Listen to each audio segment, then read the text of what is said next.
Meus queridos, uau! Meus queridos irmãos, que a graça do Senhor seja conosco. Vamos abrir a palavra do Senhor nosso Deus no livro do profeta Malaquias, capítulo 3. Eu acho que pode abaixar um pouquinho esse retorno aqui, Rodrigo, e abrir aquele lá. Ajuda bastante. Obrigado. Agora sim. Se possível, aumentar um pouquinho o volume. Obrigado.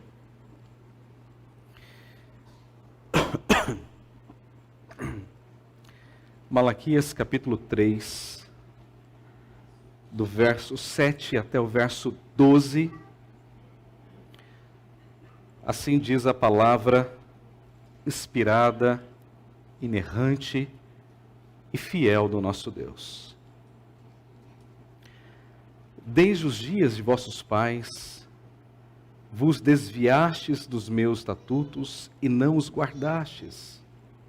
Tornai-vos para mim, e eu me tornarei para vós outros, diz o Senhor dos Exércitos.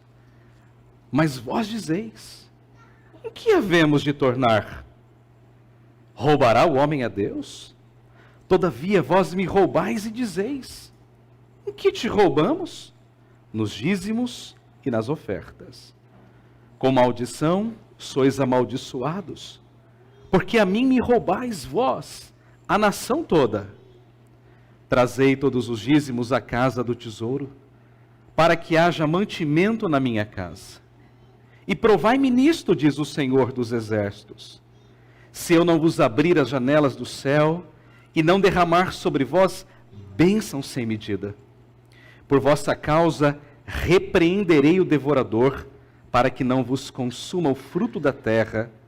A vossa vide no campo não será estéril, diz o Senhor dos Exércitos. Todas as nações vos chamarão felizes, porque vós sereis uma terra deleitosa, diz o Senhor dos Exércitos. Esta é a palavra de Deus. Oremos.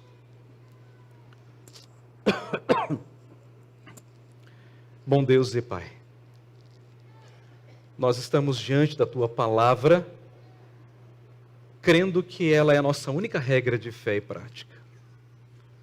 Por isso, ó Deus, abra o nosso entendimento, o nosso coração, para ouvirmos aquilo que o Senhor tem a nos dizer nesta noite, pela ação poderosa do Teu Espírito, mediante o pregador desta noite.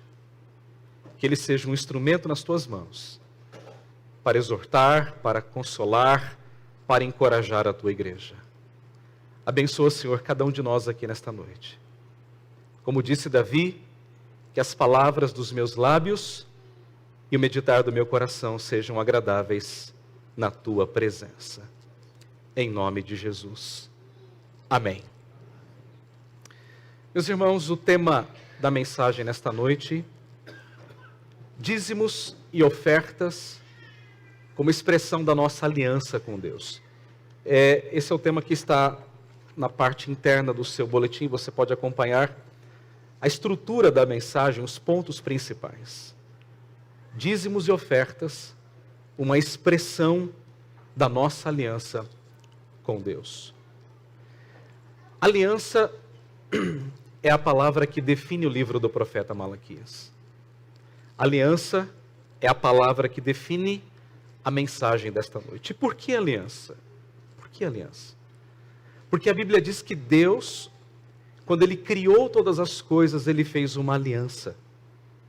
A aliança de Deus com o homem é um contrato. E esse contrato tem duas partes. Aquilo que Deus promete e faz, e aquilo que o homem deve cumprir. A aliança de Deus funciona da seguinte maneira: quando o homem obedece a Deus, cumpre a aliança, Deus consequentemente o abençoa. São as bênçãos decorrentes da aliança. Por outro lado, quando o homem quebra a aliança de Deus, corrompe a aliança, Deus o amaldiçoa. É o que nós chamamos de os princípios da aliança. E essa aliança, ela continua em pé. Ela continua válida até hoje. Embora de uma outra maneira, de uma outra administração, por assim dizer, mas ela continua válida. Lá no Antigo Testamento, era através da morte de animais. O sangue era o que selava a aliança. No Novo Testamento, na Nova Aliança, é o sangue de Cristo. No Antigo Testamento, o selo era o sangue de um animal. No Novo Testamento é o sangue de Cristo. Mas a aliança é a mesma. Ela continua em pé. Quando obedecemos a Deus, Deus nos abençoa. Quando nós desobedecemos a Deus, Deus nos disciplina para o nosso crescimento. E essa aliança, ela deve ser cumprida em cada área da nossa vida. Na nossa família, no nosso trabalho, nos nossos negócios. Mas esta aliança também deve ser cumprida no nosso culto a Deus. Todo culto é uma expressão da nossa aliança com Deus. Os hinos que eu canto devem ser uma expressão da minha aliança com Deus. As orações, os louvores, a leitura da Escritura, o ouvir da pregação da Escritura é uma expressão da aliança com Deus. Mas nessa noite eu quero tocar num ponto que também é uma expressão da nossa aliança com Deus. Os dízimos e as ofertas. Dízimo e oferta não é uma questão meramente religiosa. Não é uma questão de cumprir uma devoção religiosa, um mandamento religioso. Dízimo e oferta é uma questão de aliança. É uma expressão da nossa aliança com Deus. E o texto que temos diante de nós, ele traz os dois lados da mesma moeda. Aquilo que o povo estava fazendo de errado e aquilo que o povo deveria fazer de correto. São os dois lados da mesma moeda. E eu quero então abordar esses dois lados tendo um tema muito claro. Primeiro, a infidelidade nos dízimos e nas ofertas, ela se caracteriza pela quebra da aliança. Quando eu sou infiel, eu estou quebrando esta aliança com Deus. Olhe novamente para o versículo 7.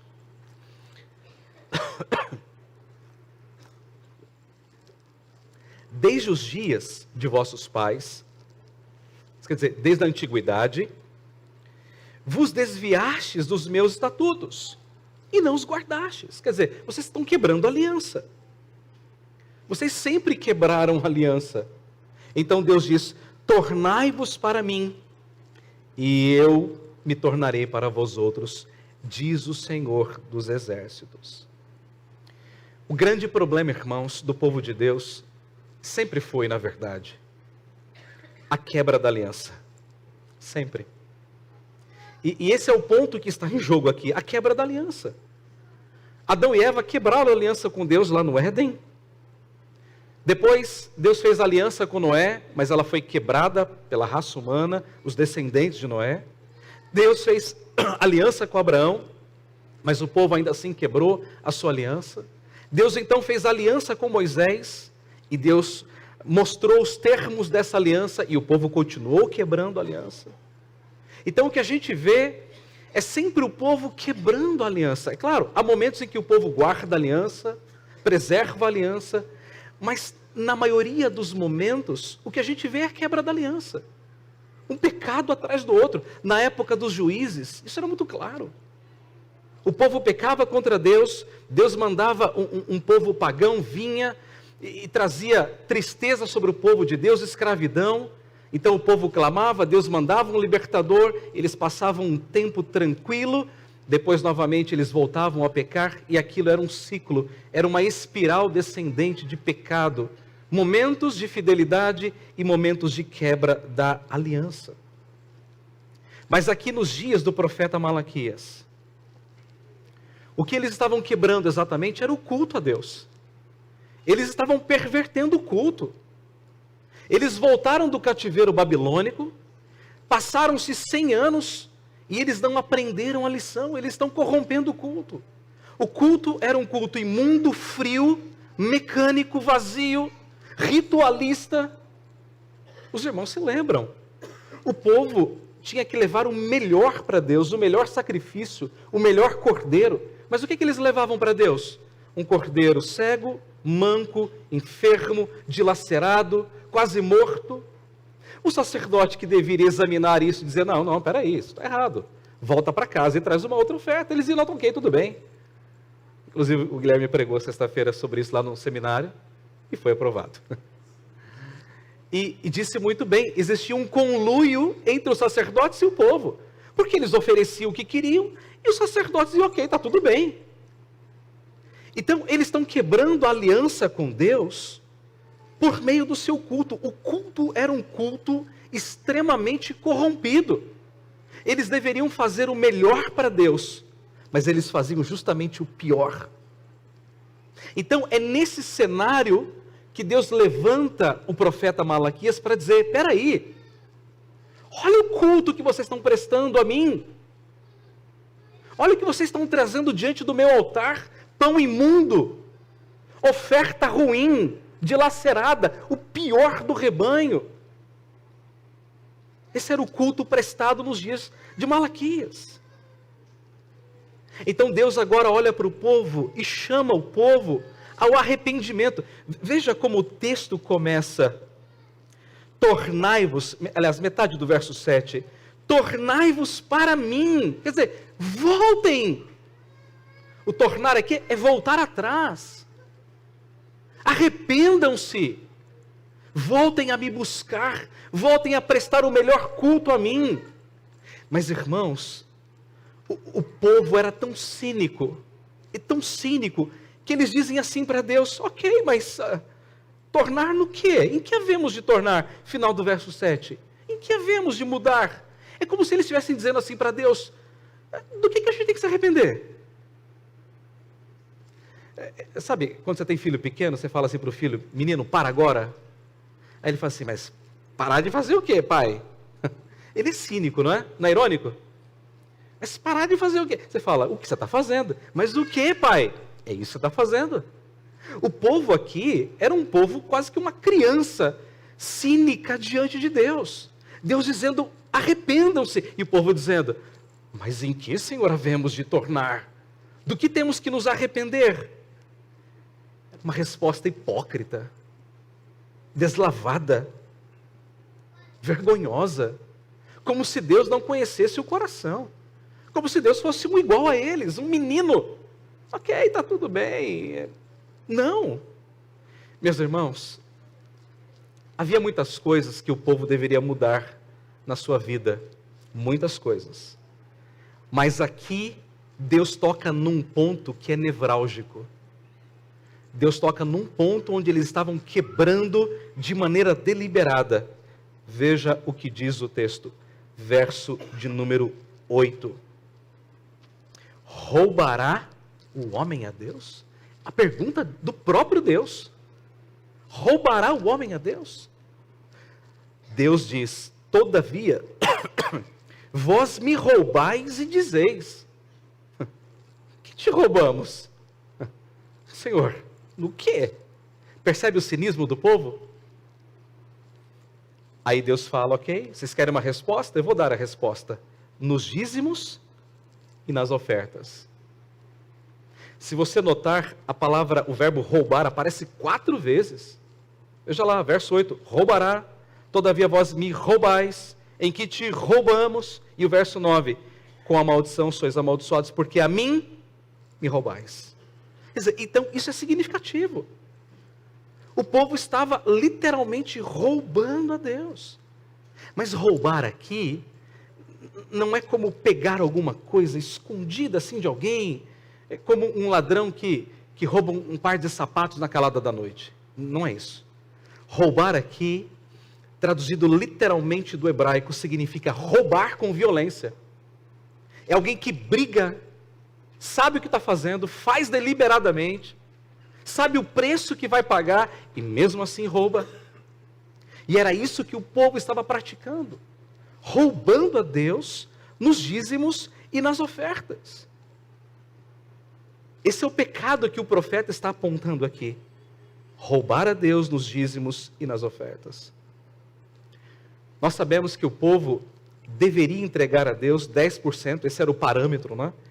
De tudo quanto colhesse das suas plantações, da sua produção de rebanho, do vinho que produzia, do seu gado, dos seus animais. Eles deveriam separar a 10ª parte e devolver a Deus. Mas não era isso que eles estavam fazendo. Eles não faziam como deveriam, e quando faziam com motivação errada, faziam mal feito. Eles estavam literalmente roubando aquilo que era de Deus. E se você parar para notar, era um pecado tão grave que se tornou generalizado. O final do verso 9 diz assim: porque a mim me roubais. Quer dizer, vocês não estão roubando os sacerdotes, nem os levitas, nem os príncipes. A mim me roubais. Quem? A nação toda. Era um pecado generalizado no meio do povo de Deus. Era triste, mas era uma verdade. E qual foi a consequência dessa quebra da aliança, desse roubo? Está aí o verso 9. Com maldição sois amaldiçoados. Que maldição é essa? Lembra que eu comecei falando da aliança? Deuteronômio diz lá claramente os termos da aliança. Se vocês obedecerem, eu vos abençoarei. E aí Deus dá uma lista. Mas se vocês me desobedecerem, Deus dá uma lista enorme, enorme de consequências. Enorme. Mas a consequência aqui, nos dias do profeta Malaquias, era uma coisa básica, chamada de chuva. A maldição aqui, que Deus estava trazendo sobre o povo, era a falta de chuva. Aí você fala, mas por que a chuva? Porque a chuva é um elemento básico numa sociedade que depende, que é agrícola, agropecuária, agrícola. Se você não tem chuva, você não tem pasto. Se você não tem pasto, o animal morre de fome. Ele perece. Se o animal não come, ele não produz leite. Quer dizer, você não tem carne, você não tem nada. Se você não tem chuva, você não colhe. Ainda que você plante, você não colhe. Então você passa fome, você passa necessidade, você passa sede. Então, a maldição que Deus estava trazendo sobre o povo era justamente a falta de chuva. E sabe o que é triste, irmãos? O povo sabia disso. O povo sabia disso. Não é que eles estavam cometendo um pecado assim, poxa, eu não sei. Não, eles sabiam. Eles tinham plena consciência de que eles estavam quebrando a lei de Deus. Veja como a coisa é. Eles passaram 70 anos no cativeiro. 70. Não é pouco tempo. É a idade de alguns de vocês aqui. E o dobro de muitos de vocês. 70 anos. Eles voltaram da Babilônia porque Deus os libertou. Eles passaram agora 100 anos desde o retorno aos dias de Malaquias. Reconstruíram o templo, reconstruíram parte das casas, reconstruíram o muro, mas eles não aprenderam a lição. É como aquele filho que você fala, e disciplina, e coloca de castigo, e exorta, mas ele continua vivendo no pecado todos os dias. E Deus está dizendo, olha o que vocês estão fazendo. Vocês estão me roubando. E eu estou amaldiçoando vocês por isso. Estou retendo a chuva. Meus irmãos, em certa medida, e de algum modo, nós não vivemos dias diferentes dos dias do profeta Malaquias. Talvez deliberadamente ou não, Deus o sabe, mas talvez nós também sejamos muito infiéis a Deus. Em várias áreas da nossa vida, mas sobretudo no que tange a essa questão econômica, que nós chamamos de dízimos e de ofertas. Quem sabe nós também estamos roubando a Deus. E achando que isso é uma coisa assim, é apenas um detalhe da nossa vida cristã. Não, irmãos. O dízimo não é uma questão do quanto nós ganhamos, mas é uma questão do nosso coração. É uma questão da nossa fidelidade para com Deus, para com a aliança. Vale dizer, irmãos, que o Deus a quem nós adoramos, e nós acabamos de cantar, né? Dependo de Ti, tudo vem de Ti, não tenho palavras para Te agradecer, Tua bondade, fidelidade, etc. Deus não precisa do nosso dinheiro, precisa? Precisa ou não precisa? Não precisa. Deus é dono de tudo. Tudo que existe é de Deus, no céu e na terra, tudo é de Deus. Aqui, lá, em qualquer lugar, tudo é de Deus. Tudo.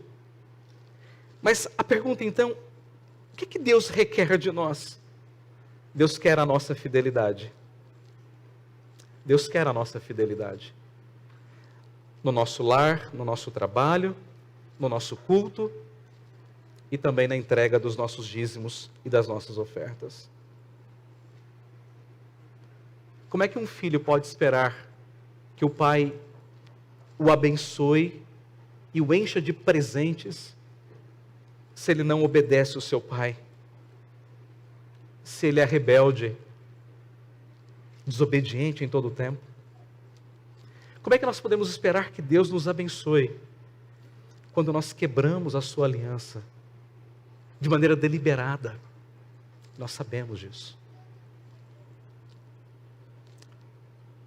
Segunda grande lição desse texto é que a entrega dos dízimos e das ofertas, ela é o cumprimento da aliança. É o outro lado da moeda. Então, de um lado, o profeta diz o que o povo fazia de errado e a consequência. Agora, o profeta mostra o que eles devem fazer e a consequência. Veja o verso 10. Então, diante dessa séria exortação, vem a palavra de Deus. Trazei todos os dízimos à casa do tesouro. Trazei. Aqui nós temos algumas lições muito importantes. Primeira delas, a exortação de Deus é uma ordem. Deus não fez um pedido. Deus disse: trazei todos os dízimos à casa do tesouro. Deus estava ordenando ao povo que trouxesse. E note, ele diz assim: todos os dízimos. Quer dizer, de tudo quanto eu tenho, e o todo de cada parte. Ou seja, não é 1, nem 5, nem 9, mas o parâmetro de Deus é o dízimo. Isso significa a 10ª parte de tudo aquilo quanto eu recebo. Por quê? Porque havia infidelidade, as pessoas não levavam o valor correspondente. Quando ele levava, por exemplo, lá, ele tinha uma colheita de cereais, ele deveria levar 10 cestos, levava 8, levava 5. É muito interessante porque no Novo Testamento, a gente tem um exemplo muito claro disso, né? Ananias e Safira. Lembram da história? Havia um período de fome e os crentes estavam vendendo as suas propriedades e pegando o valor correspondente e chegavam lá e colocavam nos pés dos apóstolos. Ninguém era obrigado a fazer aquilo, era voluntário. Mas Ananias e Safira venderam uma propriedade e disseram assim: olha, a propriedade aqui vale 100 e eu estou devolvendo aqui os 100. Não, eles devolveram metade do valor. O problema foi devolver metade? Não, o problema foi ser infiel. E o apóstolo Pedro disse assim: vocês mentiram o Espírito Santo. Era mais ou menos isso que acontecia aqui também. Eles não traziam o valor exatamente correspondente. Eles estavam roubando a Deus nos dízimos e nas ofertas. Uma segunda coisa importante aqui no verso 10 é o objetivo da ordem de Deus. Veja o verso 10. Trazei todos os dízimos, e não parte deles, à casa do tesouro. A casa do tesouro era uma espécie de um compartimento, não era o templo, não era o lugar onde o sacrifício era feito, onde ficava a Arca da Aliança. A casa do tesouro era um compartimento ao lado do templo, onde se guardava os cereais, o vinho, os animais. Era ali que ficava tudo que o povo trazia, tudo ficava ali, nessa casa do tesouro. Mas qual era o propósito que Deus tinha? Veja o verso 10. Para que haja mantimento na minha casa. O dízimo, ele tinha basicamente 3 propósitos. O primeiro propósito era sustentar os sacerdotes e levitas. Era isso. Sacerdote e levita não podia trabalhar. Eles viviam para o culto a Deus. Então eles tinham que comer. Eles tinham que viver. E como é que eles viviam e comiam? Com uma parte dos dízimos que o povo trazia. O segundo propósito era o próprio culto a Deus. Aqueles animais eram oferecidos no altar do Senhor. Muitos deles. Então era a manutenção dos sacerdotes, levitas, o próprio culto em si. E um terceiro objetivo dos dízimos e ofertas era sustentar as pessoas pobres, órfãos e viúvas. E havia muitos. Muitos.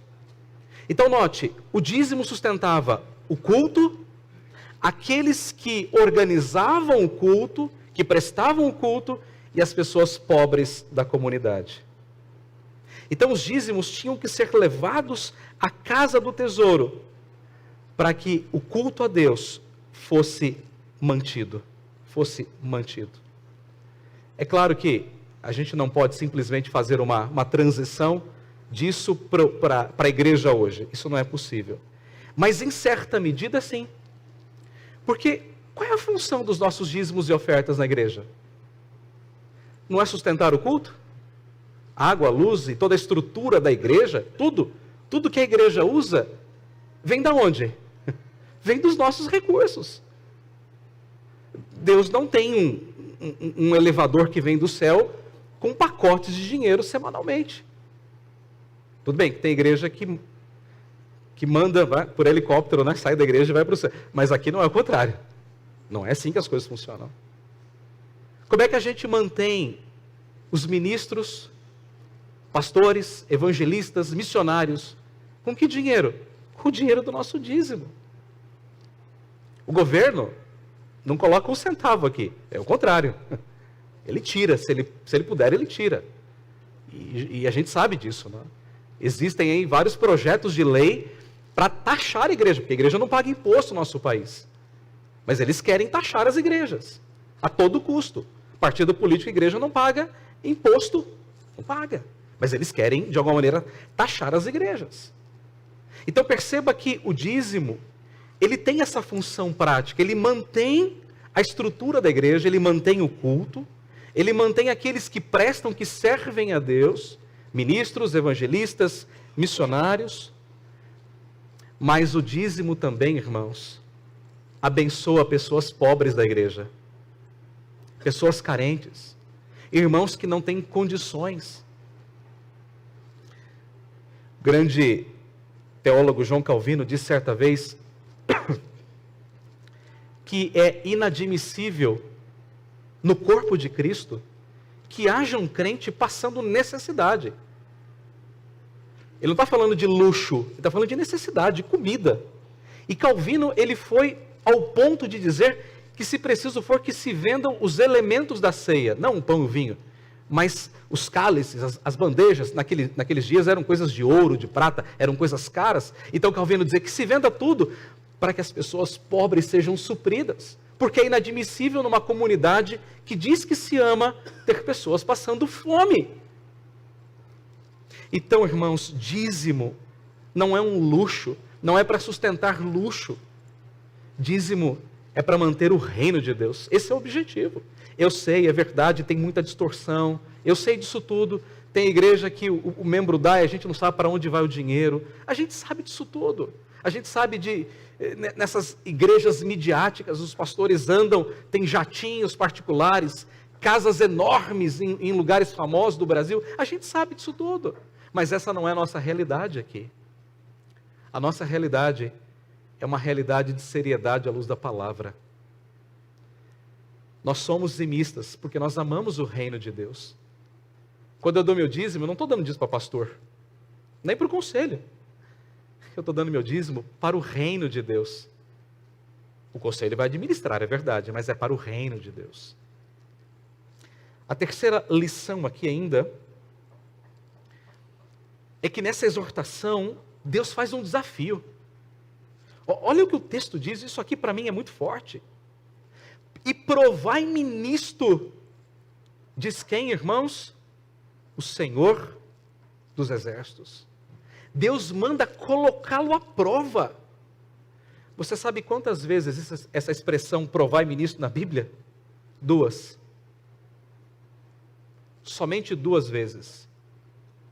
Essa que lemos no culto, Salmo 34, ó provai e vede que o Senhor é bom. Bem-aventurado é todo aquele que confia no Senhor. E a segunda vez é aqui, no profeta Malaquias. Deus está dizendo para o povo, me coloquem à prova. Normalmente é Deus quem nos coloca à prova. Deus colocou à prova Abraão, Deus colocou à prova o seu povo, mas aqui Deus está dizendo assim, me testem. Me examinem. E vejam se eu vou ou não vou cumprir a minha palavra. Aí o povo poderia pensar assim, mas será que se eu der o dízimo, realmente Deus vai abençoar? Qual é a garantia que eu tenho? Olha para o texto. Olha quem está dizendo isso. Provai-me nisto. Diz quem? Iavé de Sebaote. Essa expressão, não é? O Senhor dos Exércitos. Aqui é o nome pactual de Deus. Deus está dizendo, eu sou o Deus da aliança. Eu sou o Senhor dos Exércitos. E eu vou cumprir isso. Talvez você já tenha tido aquela experiência, né? De falar alguma coisa para alguém, olha, pode fazer que vai dar certo. E a pessoa fica meio desconfiada, né? Mas será que vai dar certo mesmo? Aí você fala, pode fazer que vai dar certo. É aquele velho chá, né, que você conta para alguém, né? Pode fazer o chazinho que vai dar certo, vai resolver o teu problema. E a pessoa fica desconfiada, né? Mas você fala, pode fazer. Faz a prova, que você vai ver que vai dar certo. Mas aqui, Deus é o próprio Deus que está dizendo para o povo, me coloquem à prova. Provem de mim. Eu sou o Deus da aliança. Eu não vou mentir para vocês. De certo modo, eu creio que isso vale para nós hoje ainda. Deus também nos coloca à prova. Em várias ocasiões da nossa vida, Ele nos prova. Mas aqui Deus está dizendo, me prove. E veja se eu não farei. A quarta exortação de Deus é uma promessa. Veja o que Ele diz ainda, no verso 10. Se eu não vos abrir, olha só, provai-me nisso, diz o Senhor, se eu não vos abrir as janelas do céu, e não derramar sobre vós bênção sem medida. Qual foi a maldição no verso 9? Falta de chuva. Qual é a promessa que Deus está fazendo aqui? Chuva abundante. Se eles tivessem chuva, eles teriam pasto, animal gordo, sadio, comendo, produzindo, colheita abundante, vinho abundante, tudo muito abundante. Deus está dizendo, eu vou abençoá-los. Eu vou abençoá-los. Verso 11, há uma outra bênção aqui. Por vossa causa repreenderei o devorador, para que não vos consuma o fruto da terra. A vossa vide no campo não será estéril, diz o Senhor. E aqui, infelizmente, as pessoas corrompem, distorcem esse texto, não é? E vão dizer assim, está vendo? Deus repreende o diabo. Não. Aqui o texto não está falando em absolutamente sobre o diabo. Não tem nada a ver aqui com Satanás. Não é ele o devorador aqui. O devorador aqui, irmãos, era uma espécie de gafanhoto, grande inclusive, que vinha de longe, eram como que parasitas, eles vinham e em poucas horas destruíam uma plantação toda. E se levantavam dali e iam para outra plantação e assim por diante. E o que Deus está prometendo? Olha, eu vou derramar chuva e eu vou repreender esse devorador que destrói o fruto da sua terra. E não só isso, e se houver outras pragas, final do verso 11, eu vou repreendê-las também. A vossa vide no campo não será estéril, quer dizer, não haverá nenhum tipo de praga, nenhuma erva daninha que vai atrapalhar. E quem é que está dizendo isso? O Senhor dos Exércitos, o Deus de Israel.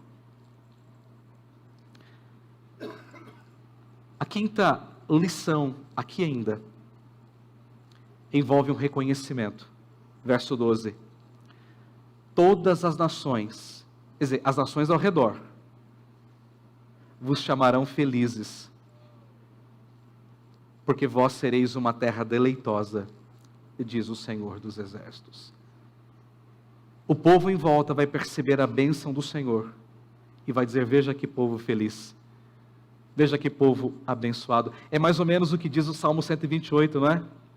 Então, entre as nações se dizia: grandes coisas o Senhor tem feito por eles. Meus irmãos, deixe-me concluir a mensagem dessa noite. O que esse texto nos ensina efetivamente?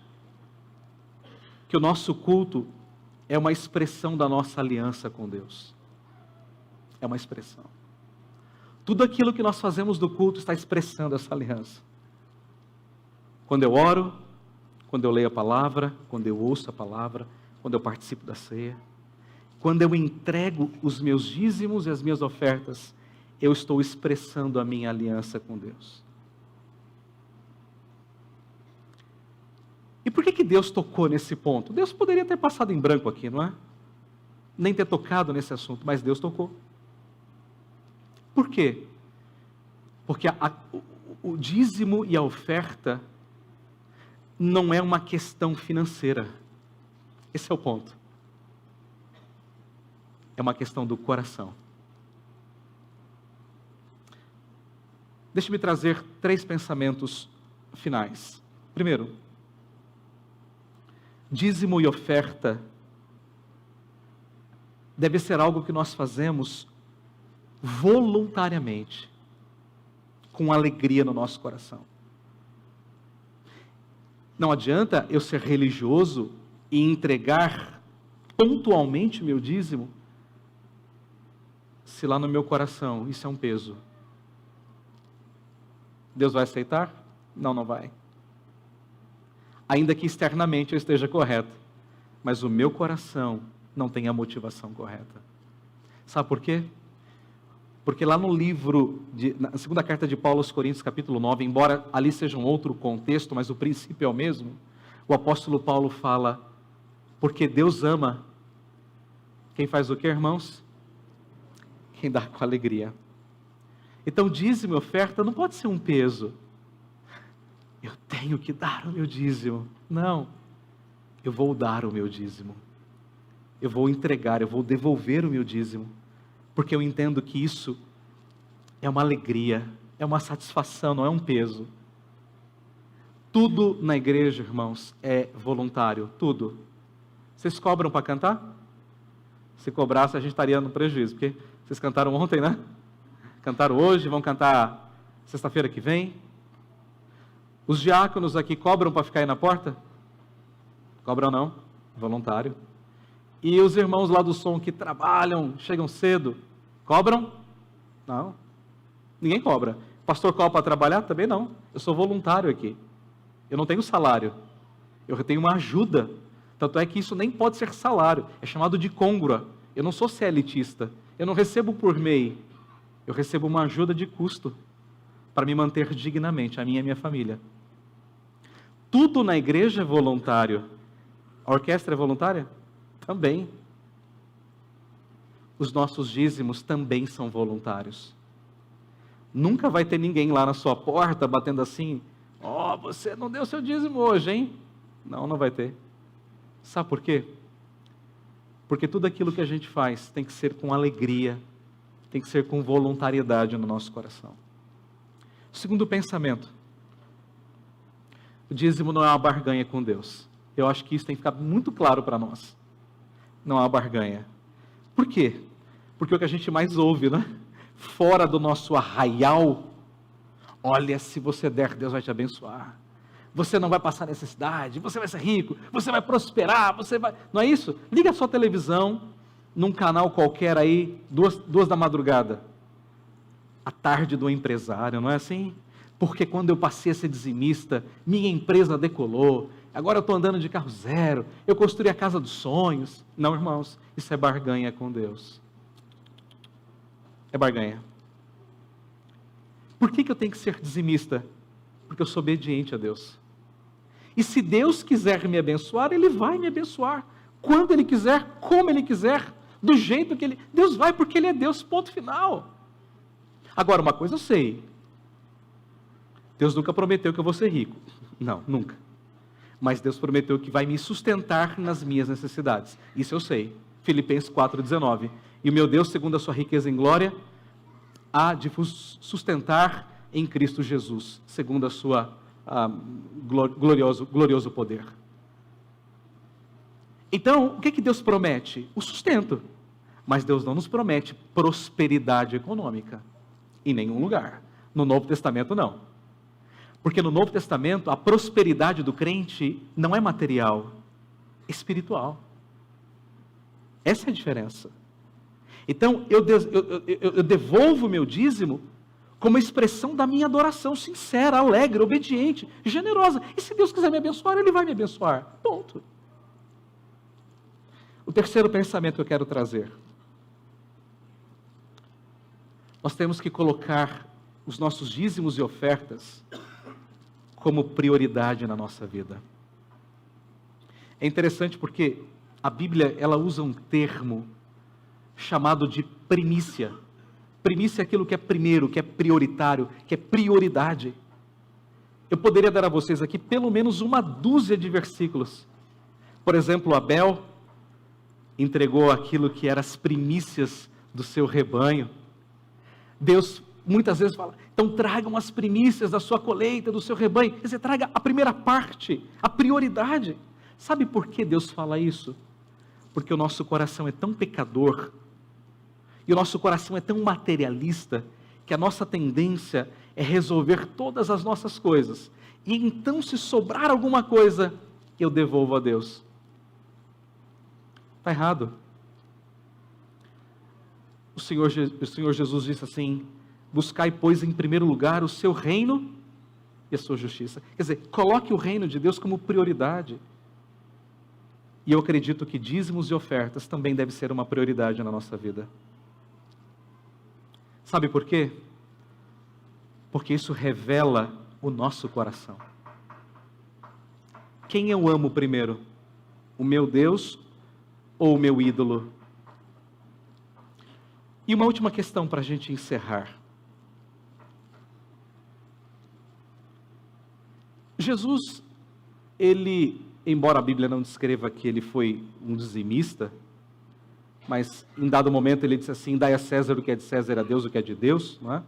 Quer dizer, então honre a Deus com aquilo que você tem que honrar e pague os seus impostos, seria mais ou menos isso. Mas eu estava pensando,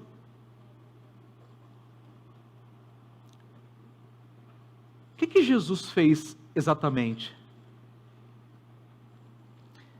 Jesus, ele deu tudo aquilo que ele tinha, não foi? Ele deu a sua própria vida. Como é que ele fez isso? Voluntariamente. Ele deu a sua vida por nós. Então, se Cristo deu a vida dele por nós, e ele deu tudo o que tinha, porque ele deu a sua própria vida, e ele mesmo disse, ninguém a tira de mim, pelo contrário, eu a dou espontaneamente. A pergunta é, por que eu não posso dar uma pequena parte de tudo aquilo que o próprio Deus tem me dado? Se Cristo deu tudo o que tinha. Irmãos, dízimo e oferta não é uma questão de dinheiro. É uma questão de fidelidade a Deus. Eu dou porque eu sou fiel. E ao mesmo tempo é uma questão de fé. Eu dou crendo que nunca vai me faltar, porque Deus haverá de me sustentar graciosamente. Que Deus te abençoe, que Deus os abençoe, que Deus abra o nosso entendimento para compreendermos isso. Amém. Vamos cantar, vem o Senhor a minha vida oferecer como oferta de amor e sacrifício. A nossa vida, o nosso coração, tudo que temos, são para o nosso Senhor.